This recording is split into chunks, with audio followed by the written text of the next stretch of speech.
E aí, tudo bom? Beleza? Vamos mais para uma aulinha, não é? E eu escolhi um tema hoje para a gente bater um papo dentro da citologia. Um tema muito importante que é a parte das organelas. Porque se você já observou, os melhores livros hoje, eles falam em torno de 10 organelas. E tem um problema. Você vai fazer Enem, não é? Até um SSA1, se for o caso, mas prioritariamente você vai fazer Enem e existem em torno de 26 organelas. Isso mesmo. E nesse papo a gente vai conversar o nome de cada uma e ou as funções que cada um exerce em uma célula. Lembre que a gente tem dois grupos de células quanto ao grau de organização: procarióticas e eucarióticas. E nas células procarióticas, que é a mais primitiva, uma célula de bactéria, de cianobactéria, por exemplo, a gente só tem os ribossomos, que a gente chama de grãos de Palade. Função: produzir proteínas e síntese proteica. Pois bem, a única organela da procariótica. A eucariótica, além dos ribossomos, apresentam mais 25 tipos de organelas. É lógico que a gente não tem 26 organelas em um mesmo tipo de célula eucariótica. A gente está falando de células eucarióticas, em torno de 26 organelas. E agora você vai conhecer cada uma delas. Beleza? Tranquilo? Vamos lá? Vamos lá. A primeira, como a gente estava já falando, a primeira organela são os ribossomos, que a gente deve chamar, nunca mais esqueça, grãos de Palade. E você sabe, todo livro mostra, fala, que a grande função dos ribossomos, dos grãos de Palade, é síntese proteica. Produzir proteínas. Produção de proteínas. Só que você tem que associar a síntese proteica a uma questão maior. A síntese proteica, ela é responsável pelo crescimento celular. Então, durante a síntese proteica, as células estão em pleno crescimento. Beleza? Joia. A segunda organela são os lisossomos. E tem uma função lisossômica que a gente vai subdividir em 3. Exatamente. Porque todo mundo que lê sobre lisossomos lê. São responsáveis pela digestão intracelular. É verdade. Só que essa digestão, ela pode ocorrer por autofagia, heterofagia e por autólise. Isso mesmo. Autofagia, digestão intracelular. Heterofagia também e autólise também. Só que tem diferenças. Exemplo: autofagia. A célula come algo dela. Por exemplo, quando uma célula vai, assim, eliminar uma organela que morreu, ela realiza a autofagia. Tem a participação dos lisossomos nisso aí. Heterofagia. Heterofagia, o material vem de fora da célula. Por exemplo, quando está acontecendo fagostose, pinostose, vai ocorrer heterofagia, digerir algo que vem de fora. E autodestruição, autólise ou citólise. Por exemplo, uma autodecomposição após morte. A regressão da cauda do girino. A regressão do útero pós-parto. São bons exemplos de autólise ou citólise. Autofagia, heterofagia e autólise são fenômenos lisossômicos, ou seja, são de digestão intracelular. A terceira organela que eu vou comentar com vocês são os peroxissomos, muito conhecidos como microcorpos. Isso, microcorpos. Os peroxissomos são organelas de degradação. Não é? Tem uma enzima chamada catalase que ela degrada o álcool etílico e ela degrada a água oxigenada. E isso é muito importante, porque quando se degrada a água oxigenada, o oxigênio liberado no ambiente mata micro-organismos que são, não é, anaeróbicos. Então, a água oxigenada é antisséptica por causa das catalases, que são enzimas que tem dentro dos peroxissomos.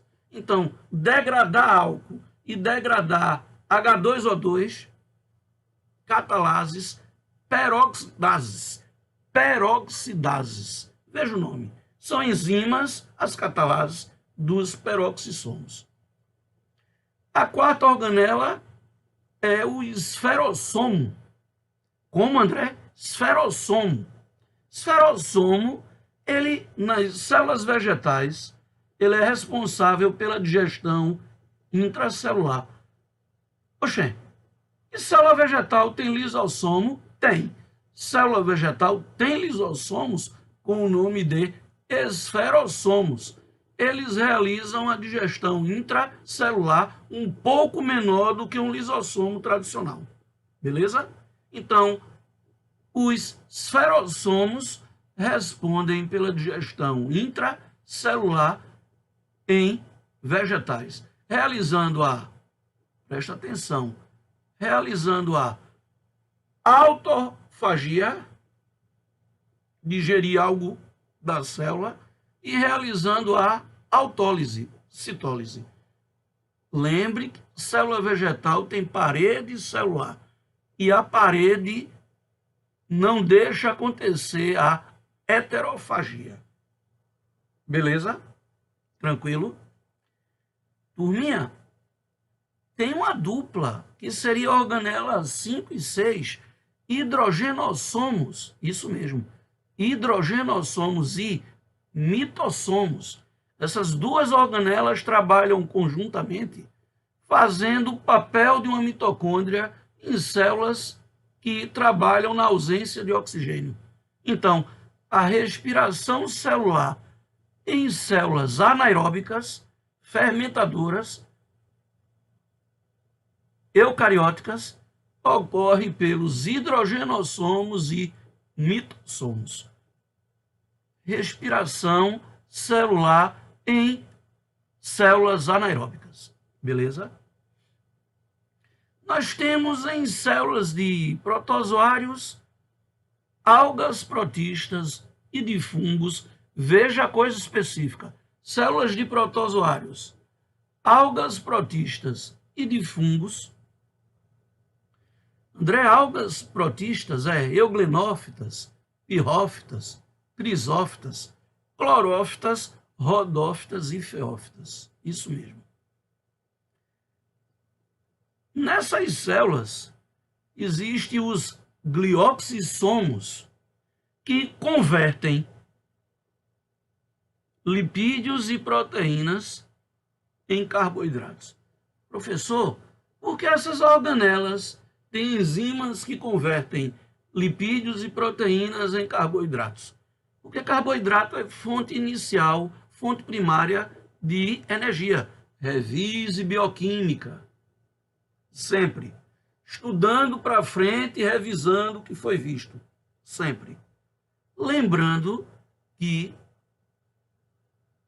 todas essas aulas de vídeo que a gente está falando, quando voltar a gente a se encontrar, não é? Presencialmente, a gente vai ter essas aulas recomentadas. Tira dúvidas. Oitava organela, um fagossomo. Nome sugestivo para você? Fagossomo, professor. Um fagossomo é uma organela, não é, que tem a responsabilidade de trabalhar com o material que foi envolvido pela fagostose. É uma organela que armazena partículas sólidas. Então, a grande função fagossômica é armazenar partículas sólidas, justamente as partículas que foram envolvidas durante a fagocitose. A nona organela é o pinossomo, sugestivo também. Pinossomo lembra pinocitose. Então, o pinossomo é uma organela que armazena gotículas, partículas líquidas. Partículas líquidas. Beleza? Tranquilo? Joia? A 10ª organela, retículo endoplasmático liso. E a 11ª, que eu vou trabalhar conjuntamente, o retículo endoplasmático rugoso. O REL e o RERI. Retículo endoplasmático, seja liso ou rugoso, são canais membranosos. Lembre de uma coisa, toda organela que tem membrana, a membrana é lipoproteica. Toda. Toda organela que tem membrana, a membrana é lipoproteica. Bizu.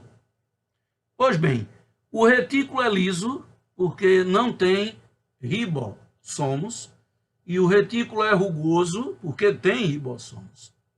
Citologia moderna. Hoje se trabalha muito assim. Toda a função do retículo liso e rugoso são as mesmas. Só tem uma diferença. O retículo rugoso, por ter ribossomos, ele está associado à produção de proteínas. Não é? Liso não tem ribossomos. Rugoso apresenta os ribossomos. Então, funções em comum. Transporte intracelular, tanto liso como rugoso. Produção de mucopolissacarídeos ou glicoproteínas. Ok, turminha? Beleza? Vai revisando, vai anotando, revisa a aula depois, porque essa aula é sobre organelas para você que quer fazer, por exemplo, medicina, não tem livro nenhum, um livro só. Então aqui é um apanhado de literaturas biológicas. E a gente também escorrendo um pouquinho da experiência que a gente tem no ensino, né?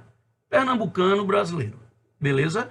Então, funções de retículo endoplasmático. Transporte intracelular, síntese de mucopolissacarídeos ou glicoproteínas, síntese de lipídios, armazenamento também e síntese proteica atribuída ao rugoso.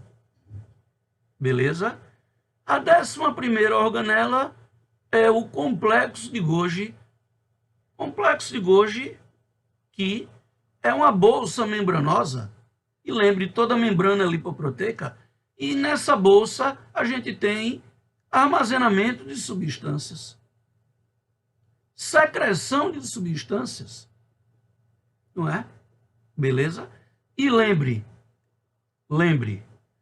retículo endoplasmático e complexo de Golgi têm funções afins. Por quê? Porque no final do retículo endoplasmático, seja liso ou rugoso, a gente tem a formação do complexo de Golgi, das bolsas. Então, tem muitas funções que são do retículo endoplasmático, que contempla também o complexo de Golgi. Mas o complexo de Golgi é mais voltado a armazenamento, secreção de substâncias. Beleza? Tranquilo? Aí a gente chega nos plastos. E você que vai fazer Enem tem que se preparar melhor quando a organela chega em plastos. Porque a gente tem dois grupos de plastos.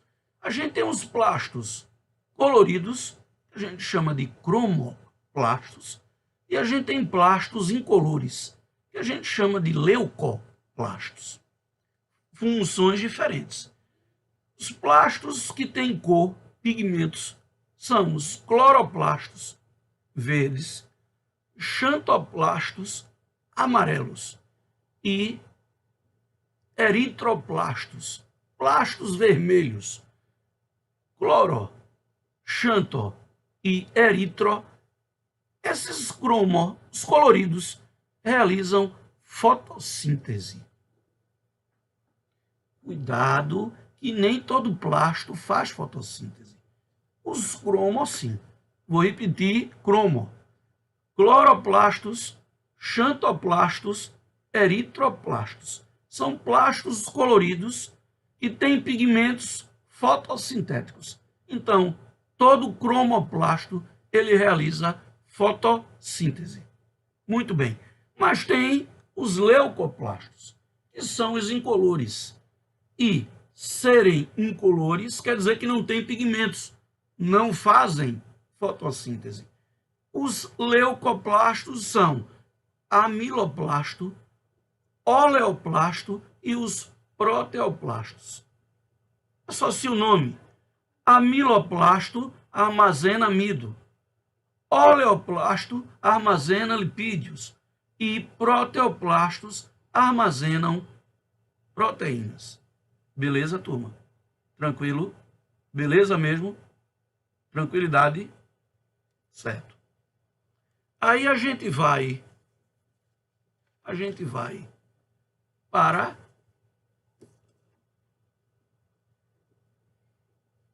décima quarta. Lembre que em plasto agora eu falei de 6 organelas. Vamos repetir? Cloroplasto, xantoplasto, eritoplasto, cromo, amiloplasto, oleoplasto, proteoplasto de armazenamento, os cromo de fotossíntese, os leuco de armazenamento. Lembra aí? Então, na anotação, 14º grupo são os centríolos. Organelas que formam numa célula uma estrutura parecida com um T. É o diplossomo, centríolo par. E os centríolos estão envolvidos em 2 situações funcionais: formar cílios e flagelos. Então, células eucarióticas, formação de cílios e flagelos, tem centríolos. E controlar as fibras do fuso durante a mitose, divisão de células somáticas, e meiose, divisão de células sexuais. Beleza? Então, centríolos trabalham controlando as fibras do fuso na mitose e na meiose, e também em células eucarióticas, os centríolos formam cílios e flagelos, que geralmente são estruturas locomotoras. Beleza? A gente tem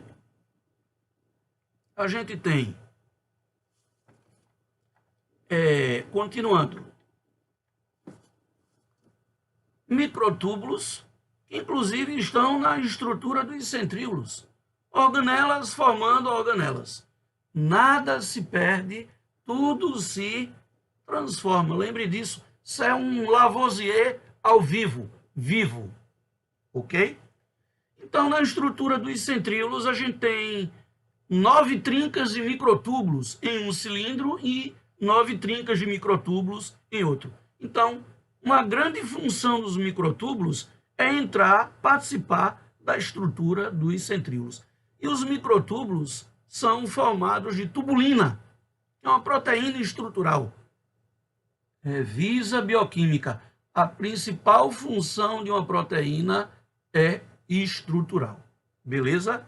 Tranquilo? Aí você continua microtúbulos, estudando, né? Aí tu encontra, participam do citoesqueleto.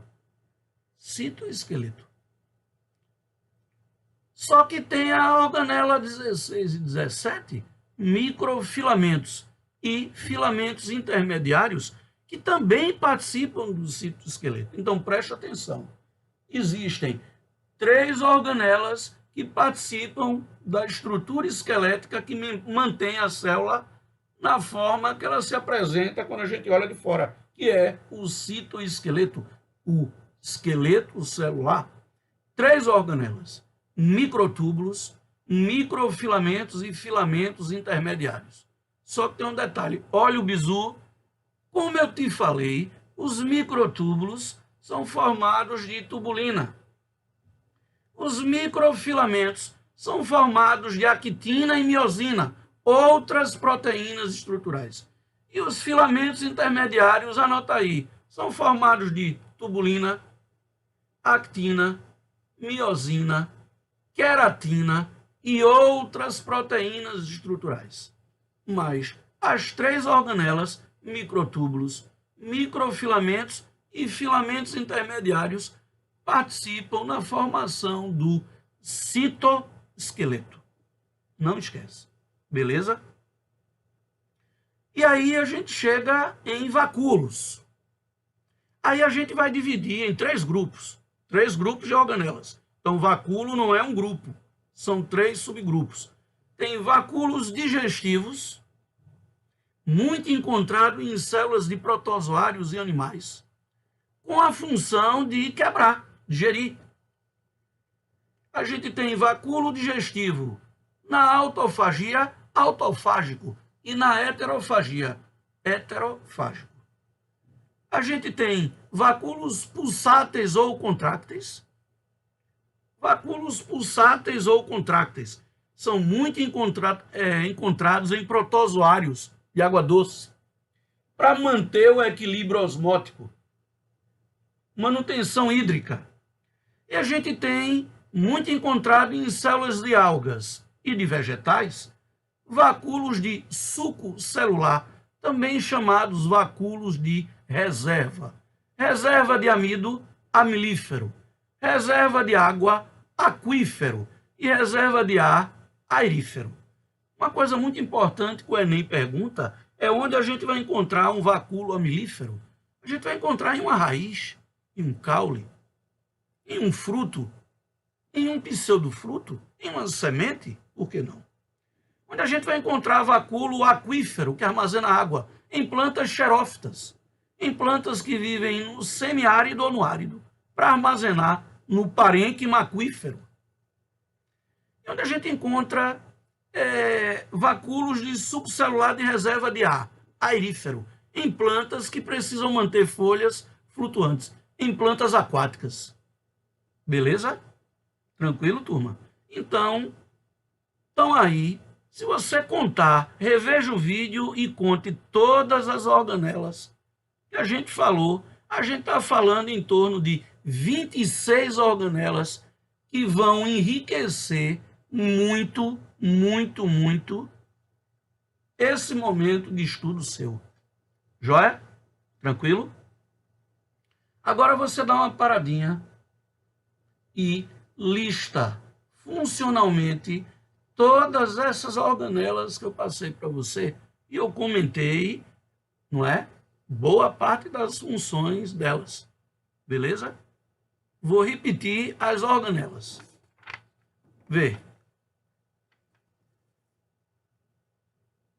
Ribossomos, lisossomos, peroxissomos, esferossomos, hidrogenossomos, mitossomos, glioxissomos, fagossomos, pinossomos, retículo endoplasmático liso, retículo endoplasmático rugoso, complexo golgiense, complexo de Golgi, mitocôndrias, cromoplastos, cloroplastos, xantoplastos, eritroplastos, leucoplastos, amiloplastos, oleoplastos, proteoplastos,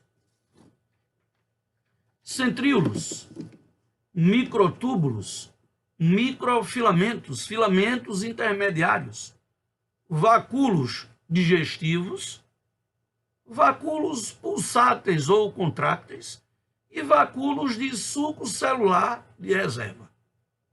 Digestivos, autofágicos, heterofágicos. De suco celular, amilífero, aquífero e aerífero, certo? Beleza? Então, tenho certeza que essa lista de organelas vai melhorar o teu conhecimento, teu autoconhecimento na matéria. E agora você fica com a revisão dos assuntos anteriores que porventura a gente tenha visto. Revise, estude, contemple isso, aproveite seu tempo. Estamos juntos, em breve estaremos presencialmente. Forte abraço e agora você fica com a continuidade da aula, revisão de assuntos anteriores. E aí, tudo bom? Vamos dar continuidade, né, aos nossos estudos. Tudo vai dar certo. A gente já viu origem da vida. A gente está terminando bioquímica, no finalzinho. E a gente vai, daqui a pouco, falar, introduzir e dar continuidade à citologia. Aí tu me perguntaria, ô André, citologia é importante? Vê, citologia é o segundo capítulo mais importante para quem vai fazer a prova de biologia do Enem. Então, sim, citologia é muito importante. E a gente começa daqui a pouco. Mas deixa eu te ajudar no seguinte. Eu fiz um roteiro de estudo para você sempre relembrar assuntos anteriores, assuntos que a gente já viu. Pega aí uma anotaçãozinha, uma caneta, um papel, um caderno, anota aí. Desenvolve como questões discursivas, questões abertas. A primeira, tu define aí o que é a biogênese, ou geração espontânea da vida, beleza? Aí depois, segundo quesito, tu coloca o que disseram Aristóteles, Vigílio, Aldovandro e Helmut. Esses quatro são quatro caras que disseram alguma coisa sobre a biogênese ou geração espontânea da vida. Relembra o que eles falaram? Aí tu pega como um terceiro item, terceiro quesito, tu define biogênese. Aí quando tu define biogênese, quarto, tu relembra o que disse Francesco Redi. Aí tu bota o experimento de Redi, quarto quesito. Quinto quesito, o experimento de Pasteur, porque Redi e Pasteur são muito importantes na concretização da biogênese. Sexto quesito, aí tu lembra das hipóteses sobre a origem da vida. André, criacionista, panspermia ou cosmozoica e evolução química dos gases. São três. Hipótese de Oparin e Haldane, de 1930. Relembra aí. O que disse uma, o que disse a outra e o que disse a outra. Aí, como um sétimo quesito, você lembra que Oparin e Haldane morrem e não tem como comprovar suas ideias. Aí a gente vai para o que disse Miller e o que disse Fox. Aí tu enuncia o experimento de Miller e o experimento de Fox. Aí, como oitavo quesito, tu relembra a hipótese heterotrófica e nono quesito, a hipótese autotrófica. Compara as duas. Isso em origem da vida. Fiz um roteiro para vocês também de bioquímica. Primeiro item, bioquímica estuda compostos. Aí tu separa quais são os compostos inorgânicos e quais são os compostos orgânicos. Beleza? Aí, como segundo quesito, tu cita no teu caderno aí, cita, estudando, cita 8 propriedades da água. Conversamos sobre isso. Você que ainda não estuda comigo, vem. 8 propriedades da água.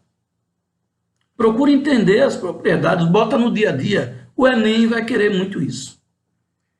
Aí, como terceiro quesito, tu escolhe alguns sais minerais e anota as funções dele no corpo.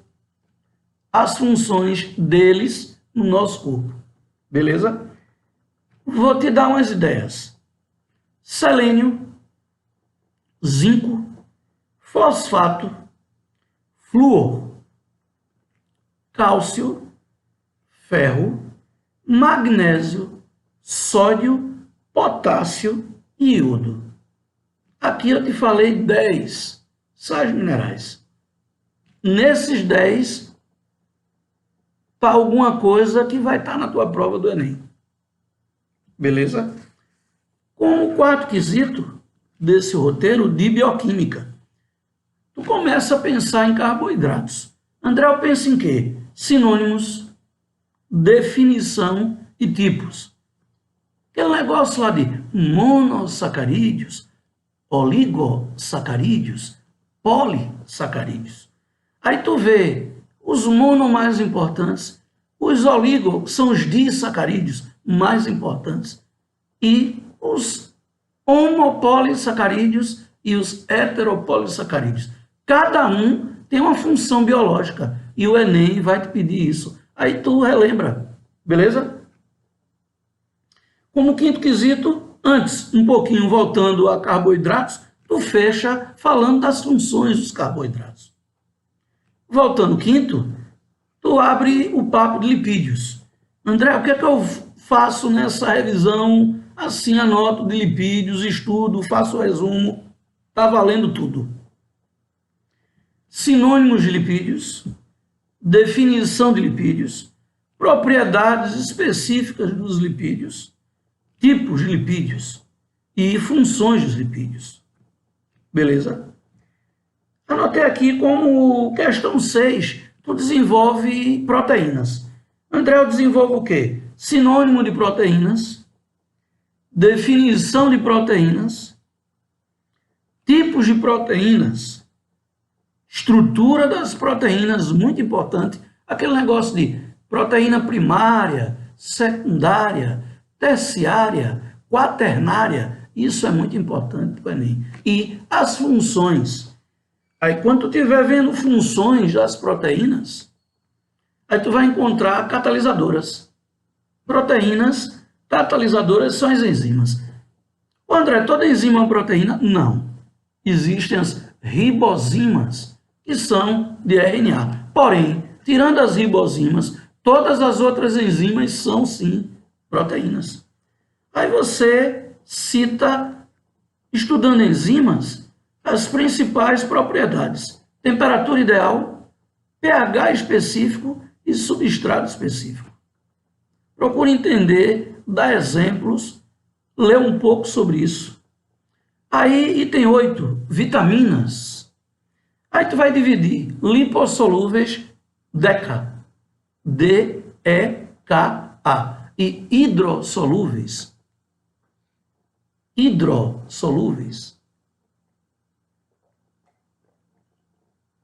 solvente universal, uma propriedade. Tá faltando só 7, vai lá no resumo, beleza? Tô aqui para te ajudar, só para te ajudar. Hidrossolúveis, complexo B e a vitamina C. Aí é bom saber o nome da vitamina, o que a carência da vitamina provoca e as fontes que a gente mais encontra as vitaminas. Beleza? Fechando esse resumão de bioquímica, tu estuda os ácidos nucleicos. DNA, RNA, os nucleotídeos de DNA, os nucleotídeos de RNA, as bases que a gente encontra no DNA, no RNA, os tipos de pentoses. Dá uma lidinha na duplicação do DNA e em RNA, transcrição e tradução. Dá uma lida, porque depois a gente vai botar tudo isso numa boa, naquele quadrão que existe, não é? Que a gente desenvolve e você vai entender tudo. Vai aproveitando, fazendo tuas anotações e também anotando as dúvidas. As dúvidas. Tranquilo? Beleza? A aula de hoje, propriamente dita, a gente começa citologia. Inicialmente nesse papo virtual, né? E depois, quando tudo puder ser normal, a gente se encontra presencialmente. Por enquanto, vamos aqui no virtual. Citologia. Aí tu poderia estar me perguntando aí do outro lado, André, o que é citologia? André, a gente vai começar definindo na base as coisas. Por quê? Porque quando a gente conhece a base, toda a construção de conhecimento que a gente colocar em cima, você que estuda comigo, escuta muito isso. Toda coisa que a gente colocar em cima, além da base, a gente aguenta, a gente aprende. A gente só não aprende quando a gente quer aprender sem base. Certo, meu povo querido? Então vem comigo, porque a gente está nessa brincadeira tem alguns anos e vamos continuar mais. Citologia é parte da biologia, que eu já te disse, que é a segunda mais importante para o Enem. É a parte da biologia que estuda as células. E quando você chega aqui, citologia estuda o quê? Células. E o que é uma célula? Célula é a unidade da vida. É a unidade morfofisiológica de todo ser vivo que se diz completo. Logicamente, quando eu falo ser vivo completo, eu estou falando de bactérias, cianobactérias, algas protistas, fungos, vegetais, animais. Falando também de protozoários. Porque todo ser vivo completo tem pelo menos uma célula. Então tem os uni e os pluricelulares. O André, existe ser vivo incompleto? Isso é um outro papo? Existe. Existem os vírus, que são acelulares.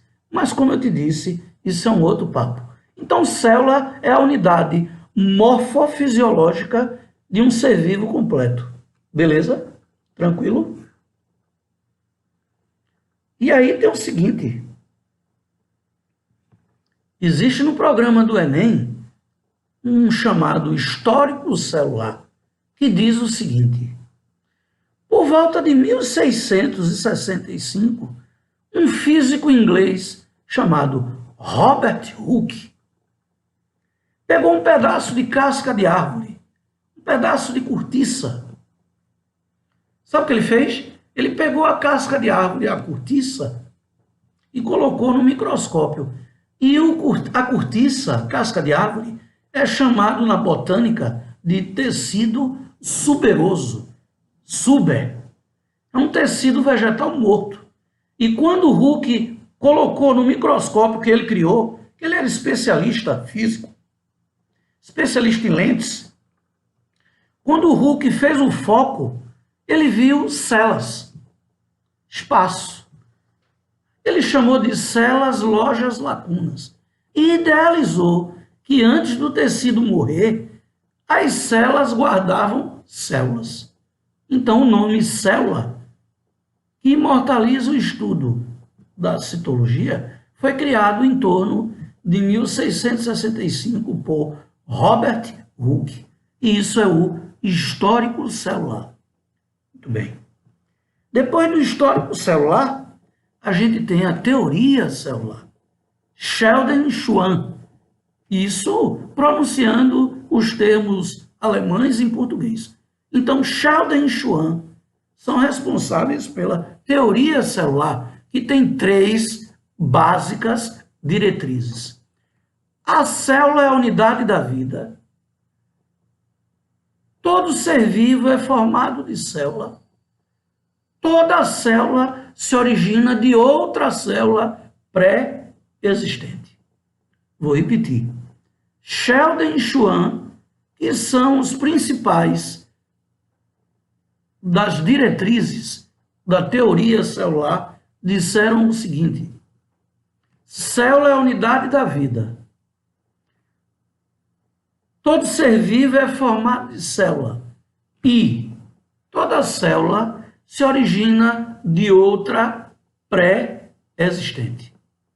Isso é a teoria celular.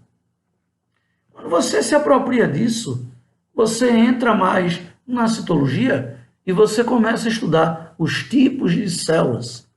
E aí a gente vai dividir, turminha, tipos de células em dois grupos. Vamos chamar de grupo A, células quanto ao tempo de vida. E vamos chamar grupo B, células quanto ao grau de organização. Quanto ao tempo de vida, a gente vai subdividir em três: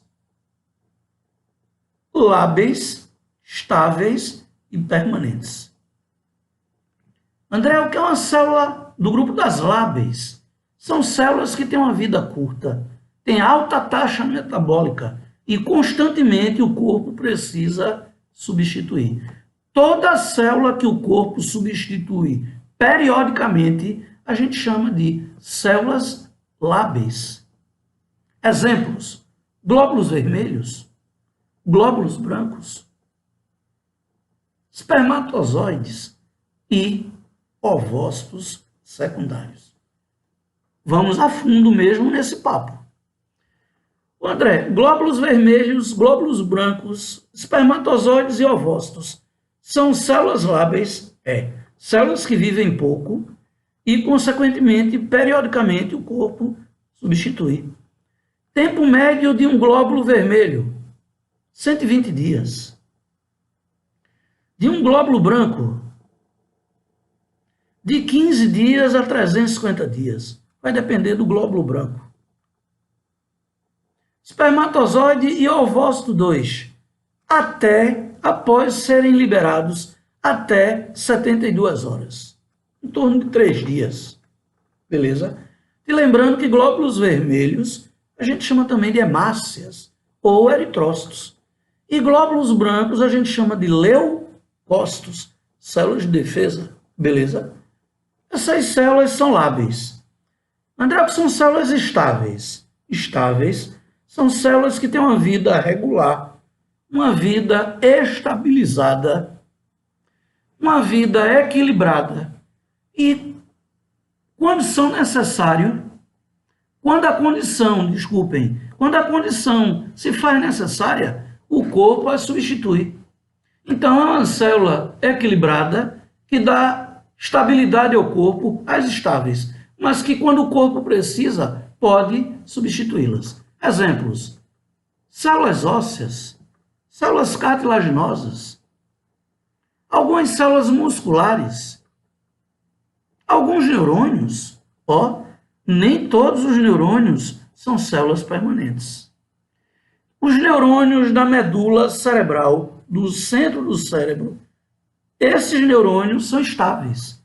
E, dentro de uma certa condição, o corpo pode substituí-los. Coisa nova para você. Coisa nova. Agora, nós temos ainda quanto tempo de vida? Células permanentes ou células perenes. São células que a gente já nasce com elas. Elas se formam lá na fase embrionária. E o corpo perdeu a capacidade de trocá-las. A gente não substitui. Isso quer dizer que quando o corpo perde células permanentes, a perda gera sequelas. Elas não vão ser substituídas. A maioria dos neurônios são bons exemplos, e as células musculares estriadas, cardíacas e esqueléticas. Ok? São células perenes, permanentes. E isso, lábeis estáveis e permanentes, é classificando quanto ao tempo de vida. Mas o Enem vai te pedir também classificar as células quanto ao grau de organização. Aí, termos que você também conhece: procarióticas e eucarióticas. A célula procariótica é uma célula desorganizada, é uma célula que não tem carioteca, não tem membrana nuclear. É uma célula que não tem núcleo, porque falta carioteca. Por isso ela é desorganizada. É uma célula procariótica pobre em organelas e pobre em membranas lipoproteicas. André, pobre em organelas tem quantas? De tipo 1. Só tem ribossomos, grãos de Palade. E os ribossomos, os grãos de Palade, são responsáveis pela síntese de proteínas, síntese proteica, que propicia o crescimento celular. Então, a procariótica só tem um tipo de organela, que são os ribossomos. E eles coordenam o crescimento da célula. E são pobres as procariontes. São pobres em membrana. A bactéria só tem uma membrana e a cianobactéria tem 2. Então, é pobreza em membranas. Vou repetir. Procarióticas. Exemplos: moneras, bactérias e cianobactérias. O professor, diz de novo procarióticas. Anota aí: desorganizadas, pobre em organelas e membranas, falta carioteca e material nuclear misturado com o material do citoplasma.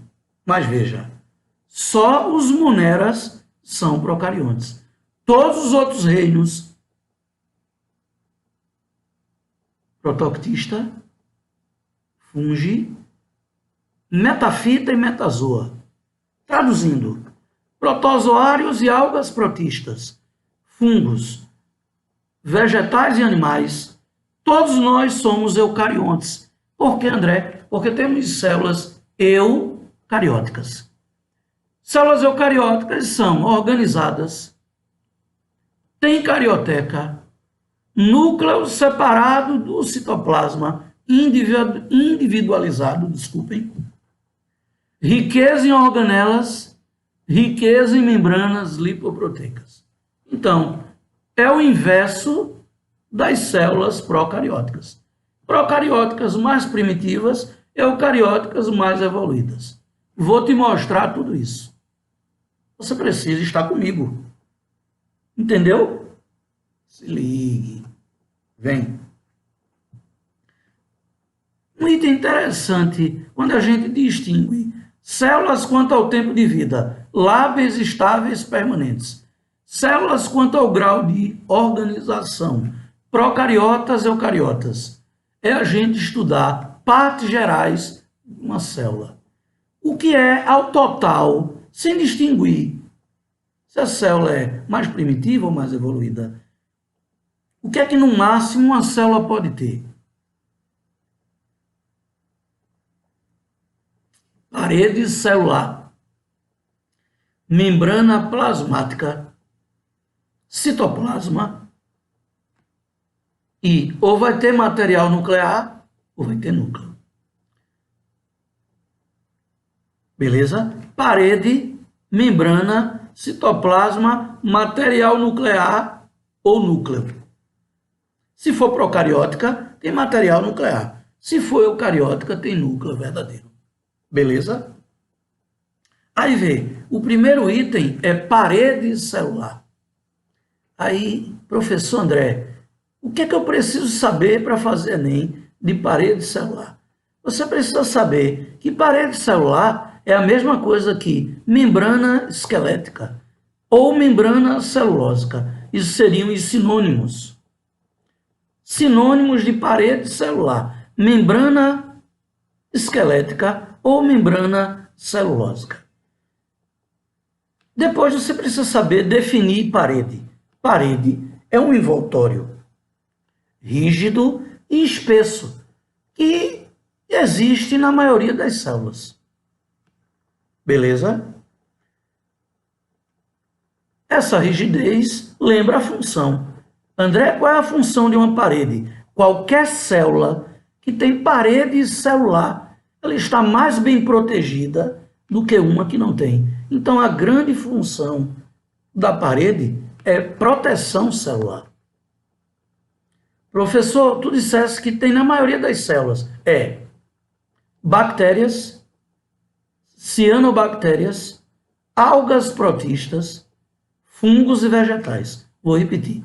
Tem parede celular nas células de bactérias, cianobactérias, algas protistas, fungos e vegetais. Um tipo de bactéria não tem parede e um tipo de alga protista não tem parede. São exceções. Tirando elas, todas que eu falei apresentam as células com o PC, a parede celular. Beleza? E a grande composição. Não todas, mas a maioria das células que tem parede, essa parede tem em sua composição, aqui e ali, celulose. Celulose. Então, tem outros componentes que nas aulas presenciais a gente vai colocar todos os componentes de todas as paredes. Vem comigo. Isso aqui é só uma pitadinha, uma manutenção de grandes ideias. Entendeu? Então, como eu estava te falando, geralmente paredes celulares vão ter celulose. Tranquilo? Aí, passando da parede, a gente entra na MP, na membrana plasmática. Membrana plasmática que tem seus sinônimos. Professor André, quais são os sinônimos de membrana plasmática? Isso eu te digo daqui a pouco. Toma uma aguinha, respira um pouquinho, que a gente continua. Beleza? E aí? Bora continuar? Antes da gente continuar falando de citologia e falar de membrana, membrana plasmática, faz um exercíciozinho? Dá uma paradinha. Faz um exercíciozinho, assim. Pega aquele caderno, né? Aquela folha do exercício de antes. Emenda. Bota aí. Define citologia. Aí depois tu faz. Vou definir célula. Aí depois, outro quesito, tu coloca descrever o histórico celular. Outro quesito, aí tu anota, vou enunciar as 3 frases da teoria celular. Aí outra questão tu faz, coloca células, quanto ao tempo de vida, define lábeis, estáveis, permanentes. Quanto à organização, aí tu bota procariotas, eucariotas. Compara. Estudando. Uma boa. Aí, na tua residência, na tua casa. Beleza? Tranquilo? Aí tu pega partes de uma célula. Quais são as partes gerais de uma célula? Parede, membrana, citoplasma, material nuclear ou núcleo. Aí outro quesito tu coloca assim, sinônimos de parede. Outro, definição de parede. Outro, função da parede. Outro, composição da parede. Outro quesito, quais são as células que têm parede? Beleza? Quando tu fizer isso, aí tu volta a ver o vídeo agora e a gente continua membrana celular, membrana plasmática. Ô André, quais são os sinônimos de membrana plasmática? Membrana celular, membrana citoplasmática ou plasmalema. Beleza? André, define membrana plasmática. Membrana é um envoltório fino e flexível, que está presente apenas em todas as células, sejam elas procarióticas ou eucarióticas. Beleza? André, qual é a função da membrana? A bem da verdade, uma membrana plasmática tem basicamente duas funções. Ela dá uma certa proteção à célula, porque quando a célula não tem parede, o que a protege é a membrana. Então, ela dá uma certa proteção, mas a grande função de membrana é ter permeabilidade seletiva. André, o que é isso? É controlar, permitir ou não a passagem de substâncias através dela. A membrana controla a nutrição celular, a permeabilidade seletiva. Isso é a grande função de uma membrana plasmática. André, qual é a composição de uma membrana plasmática? Basicamente, a membrana plasmática apresenta lipídios e proteínas. Então, basicamente, uma membrana lipoproteica. Porém, nesses lipídios, tem radicais fosfato. Então, ela fica fosfolipoproteica. E, principalmente, células animais apresentam em cima dos lipídios ou das proteínas uma parte glicídica. A gente chama de, você lembra, glicocálix. O André, qual é a função do glicocálix? É sensorial. Perceber aos arredores da célula. Perceber do que a célula se aproxima ou o que se aproxima da célula.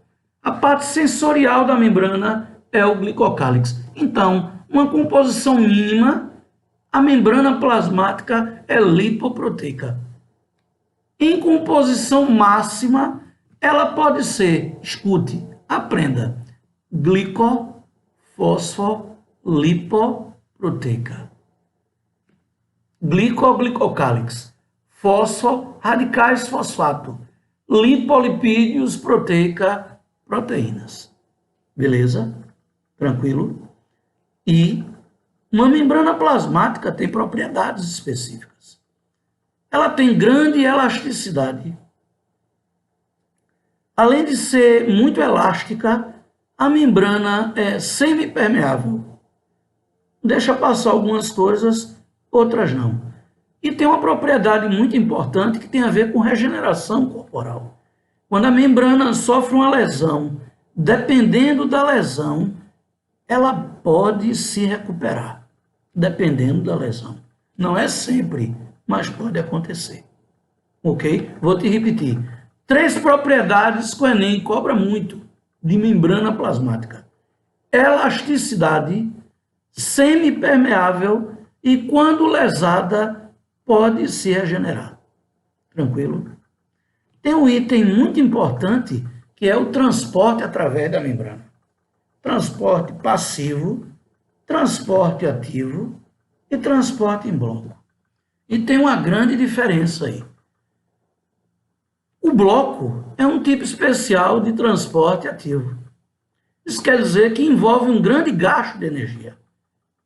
Tem o passivo, que envolve um pequeno gasto de energia, tão pequeno que a gente diz que não gasta energia. Tem o ativo, que gasta muita energia, inclusive a gente diz que é contra o gradiente de concentração, e tem o bloco, blocos que entram endocitoses e blocos que saem exocitoses. A gente precisa amadurecer muito o transporte através da membrana, porque é um item muito importante para o Enem. Beleza? A gente continua daqui a pouco. Continuando, nosso papo sobre citologia, a gente está falando de membrana. E tem um item de membrana que é muito importante, que é o transporte através da membrana. A gente classifica, relembra, minutos atrás eu falei. Passivo, ativo e bloco. Transporte passivo, transporte ativo e transporte em bloco. O passivo, a gente tem difusão simples e difusão facilitada. O ativo a gente não subdivide, tem as características. E o bloco, como eu já te falei, repetindo, bloco tem as endocitoses e as exocitoses. Nas endocitoses, nas entradas em bloco, a gente vai ter fagocitose e pinocitose. Vamos falar o que é isso. Mas vamos voltar. O primeiro transporte é o passivo. O passivo, ele ocorre a favor do gradiente de concentração e usando tão pouca energia que a gente diz que não tem gasto de energia. Pequena quantidade. A favor do gradiente de concentração. Isso quer dizer que no transporte passivo, o nutriente passa do lado mais concentrado para o outro lado da membrana, onde ele é menos concentrado. Aí, como eu te disse, tem difusão simples, osmose e diálise. E tem difusão facilitada. Quem é que atravessa por difusão simples? Água e sais. Quem atravessa por difusão facilitada? Aminoácidos, açúcares.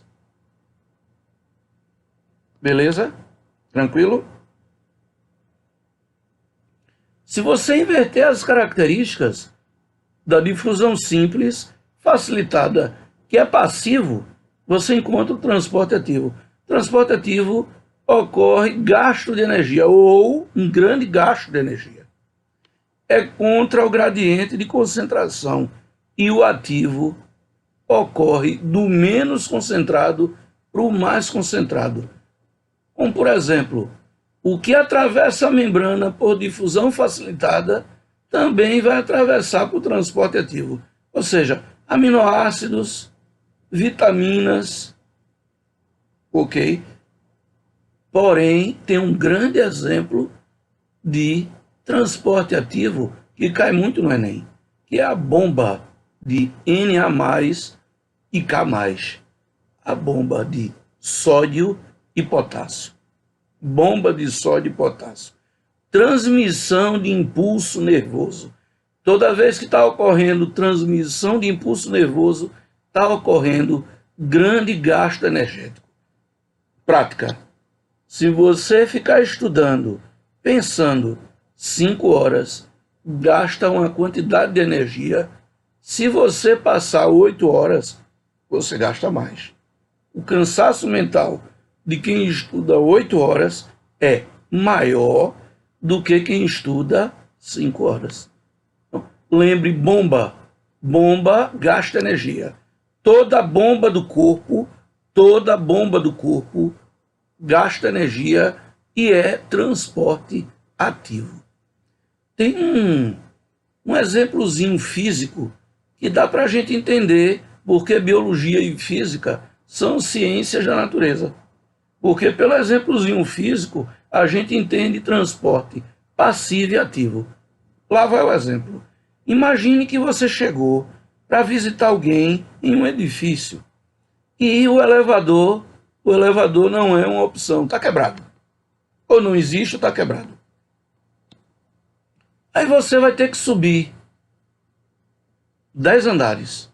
Logicamente, um prédio de 10 andares tem elevador e se ele não está funcionando, está quebrado. Beleza? À medida que você vai subindo, você lembra que sua frequência respiratória vai mudando. Você vai ficando ofegante. Porque à medida que você está subindo, você está se afastando do centro de gravidade. E isso seria contra o gradiente de concentração. Seria transporte ativo. Gasta muita energia. Quando você está lá em cima, no 10º, e está descendo, você gasta energia. Mas a quantidade de energia que você gasta é menor. Então, descer as escadas seria transporte passivo, a favor do centro de gravidade, a favor do gradiente de concentração. Subir a escada seria ativo, descer a escada seria passivo. Beleza? Tranquilo? É um bom exemplo. Indo para transporte em bloco, aí você dá uma lidinha em endocitoses, entrada de partículas, gastando muita energia. Aí você vai ver o seguinte: se a partícula for sólida, o englobamento delas a gente vai chamar de fagocitose. Se as partículas forem líquidas, forem gotículas, aí a entrada a gente chama de pinocitose. Isso mesmo. Partícula sólida, fagocitose, partícula líquida, pinocitose. Tranquilo? Favorável? Massa? Beleza. Aí quando a gente passa a membrana que é basicamente lipoproteica, aí nesse momento agora, você dá uma revisada na parte inicial que eu falei de citologia. Vou te relembrar. Define citologia, sempre estudando. Define célula, relembra o histórico celular, a teoria celular, dá uma pausazinha e relembra os tipos de células, quanto ao tempo de vida, lábeis, estáveis, permanentes, e quanto ao grau de organização, procarióticas e eucarióticas. Beleza? Aí, dá uma olhadinha em parede, sinônimos de parede, define parede, dá a função de parede, vê as células que têm parede e vê a composição de parede. São roteiro de estudo. Um roteiro. A bem da verdade, esse vídeo é um roteiro de estudo para que você possa se conduzir nesse tempo que não é tão fácil, é um tempo difícil, mas que passará. Creia. Aí tu entra em membrana, aí dá sinônimo de membrana, define membrana, cita propriedades da membrana, cita as funções de membrana, cita a composição de membrana e fala do transporte através da membrana, passivo, ativo e bloco. Beleza? Aí, quando a gente entra mais na célula, a gente encontra o citoplasma. E no citoplasma, a gente vai ter uma coisa muito importante para o Enem, que são as organelas que recebem o nome. Organelas que estão no citoplasma, organelas citoplasmáticas. E aí a gente precisa conhecê-las. Beleza? Porque possivelmente pode ocorrer uma questão dupla coluna, organelas de um lado e funções do outro. Vamos nelas. Eu vejo como primeira organela que a gente não pode deixar de falar em relação a ter em todas as células, procarióticas e eucarióticas, são os grãos de Palade. Aí são o que, André? Os grãos de Palade, que são os ribossomos. Beleza? Ribossomos ou grãos de Palade. Subunidade menor, subunidade maior. Nas subunidades RNA, RNAR, proteínas. Na procariótica, só tem RNAR proteínas, o ribossomo. Na eucariótica, tem RNAR, proteínas e tem magnésio. Por isso que o ribossomo, o grão de Palade, está associado ao crescimento do corpo. Não é? E o magnésio também. Beleza? Síntese proteica. Ribossomos, grãos de Palade, realizam a síntese proteica. Transcrição, tradução e participam do encaixe de aminoácidos. Beleza? Depois tu vai para os lisossomos. Só tem, a partir de lisossomos, só existem em células eucarióticas. Aí os lisossomos são bolsas membranosas lipoproteicas que contêm no seu interior enzimas digestivas, hidrolíticas lipolíticas, proteolíticas e glicolíticas. Ou seja, enzimas digestivas que digerem carboidratos, glicolíticas, lipídios, lipolíticas e proteínas, proteolíticas. Já está na cara, não é? A função. Digestão intracelular. Beleza? Aí tu vai para os peroxissomos, organelas que a gente tem muito no fígado. Lembre que o fígado é um órgão de degradação, principalmente de impurezas. E toda a região que é muito de degradar é uma região rica em microcorpos. Quem, André? Microcorpos ou peroxissomos, que lembra o peróxido de hidrogênio, a água oxigenada. Porque uma das funções dos peroxissomos, que são duas, é degradar a água oxigenada e, quando degrada, libera água e oxigênio. E esse oxigênio, num corte, faz a água oxigenada ser antisséptica. Ela limpa, ela esteriliza o corte, mata bactérias, não é? Que não se dão bem na presença de oxigênio. Anaeróbicas. Então, degradar a água oxigenada e torná-la antisséptica é uma função dos peroxissomos. A outra é degradar o álcool e transformá-lo em glicose. Não é?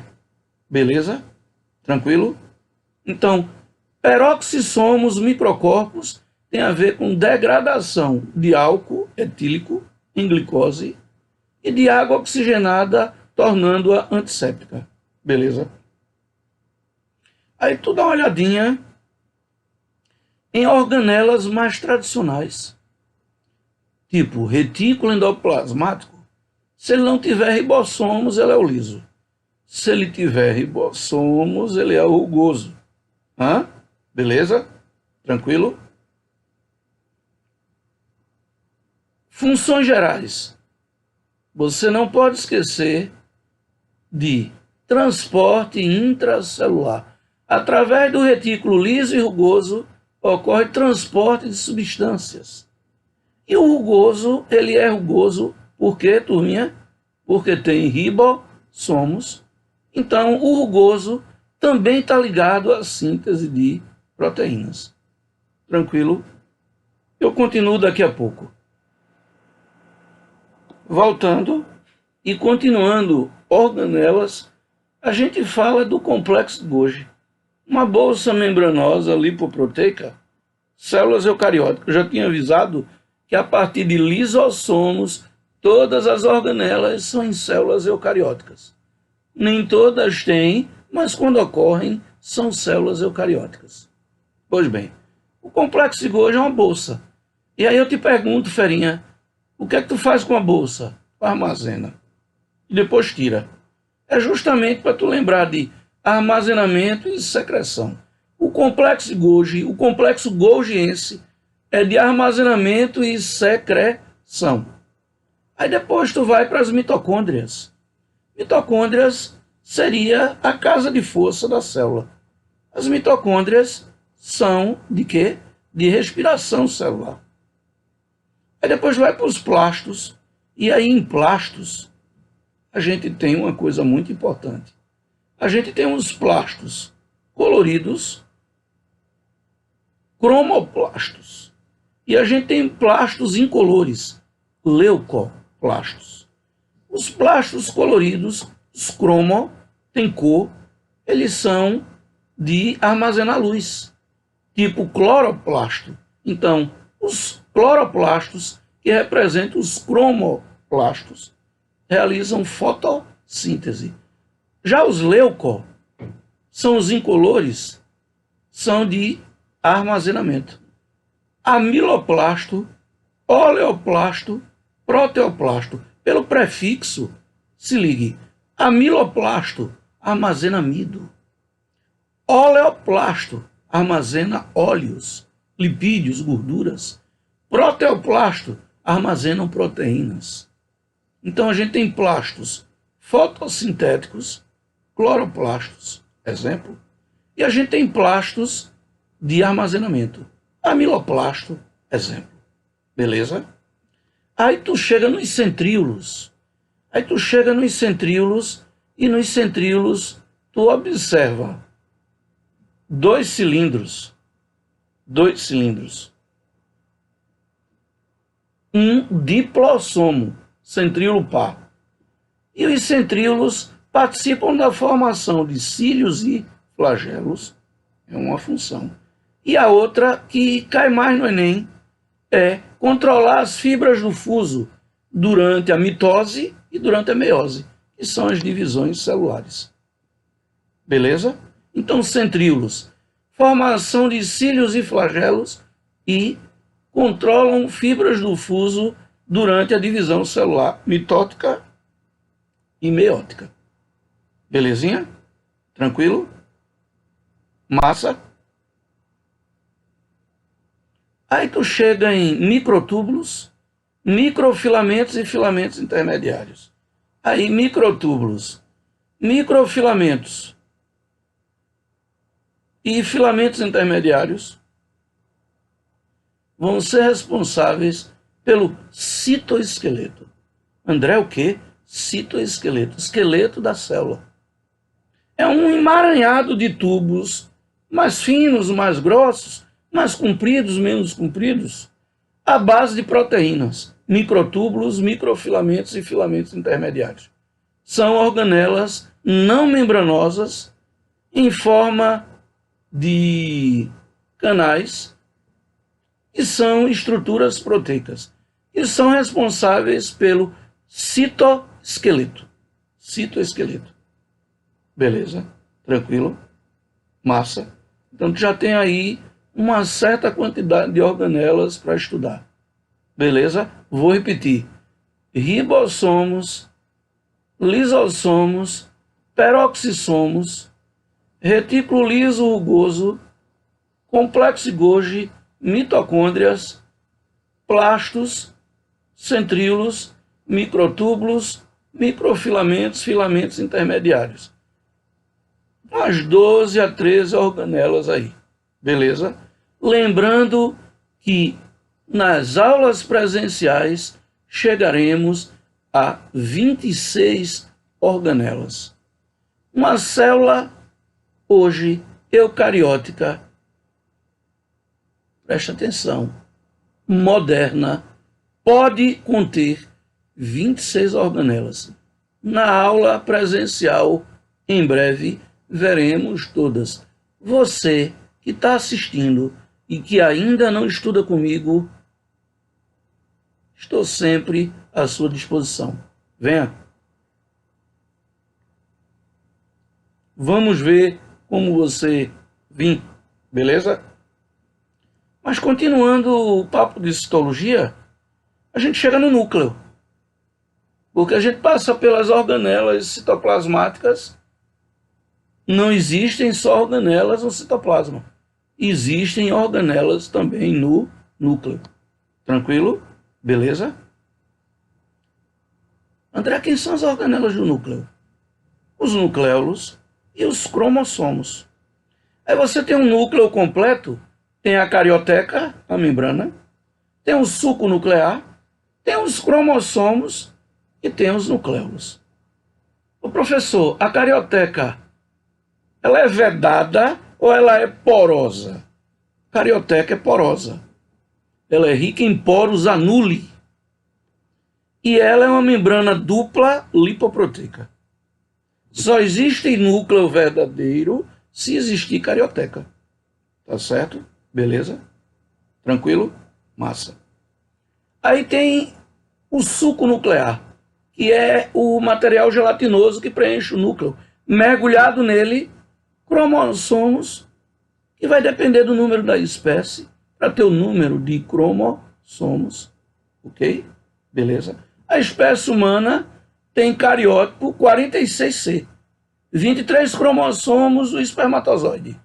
E 23 cromossomos do ovócito. 23 com 23, N com N, zigoto, embrião, 2N.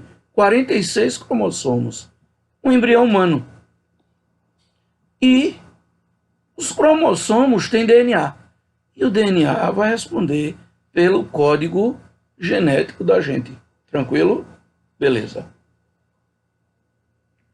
Nucleolos, um armazém de RNA-R. O RNA-R, o RNA que forma os ribossomos, saem do núcleo pelos poros anule da carioteca e no citoplasma vão compor os ribossomos. Beleza? Tranquilo?